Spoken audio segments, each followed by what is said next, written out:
4 خطوات سهلة وبسيطة هيخلوك تعمل شمعة فواحة. تخيل معايا كده تبقى قاعد في مكان وريحة فخمة مالية المكان كله، ومنين؟ من شمعة انت اللي عاملها بإيدك. مش بس كده، ده انت كمان تقدر تبيعها وتبدأ مشروع صغير ومربح من البيت. والموضوع سهل وبسيط جدا. أول حاجة بتسيح الشمع، وأحسن نوع ممكن تشتغل بيه هي الشموع الطبيعية زي شمع العسل أو شمع الصويا، عشان دي بتقبل العطور بنسبة 100% وبتديك شمعة فواحة بجد. بعد كده بتجيب ترمومتر، وده مهم جدا لأن لو ضفت العطور والشمع سخن زيادة الريحة هتطير.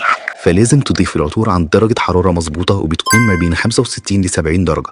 بعدها بتضيف العطر اللي انت بتحبه، وتصب بعدها الشمع في جارات أو قوالب على ذوقك، وتسيبه ينشف كويس.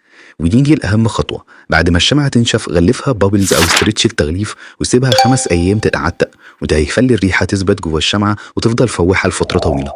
يعني مش بس عندك ديكور شكله حكاية، لا كمان المكان كله هيبقى ريحته تجنن.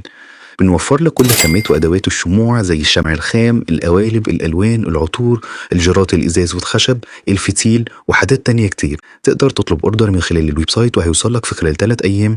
ولو عندك اي سؤال او استفسار ابعت لنا في كومنت او في رسالة وهنرد عليك حالا.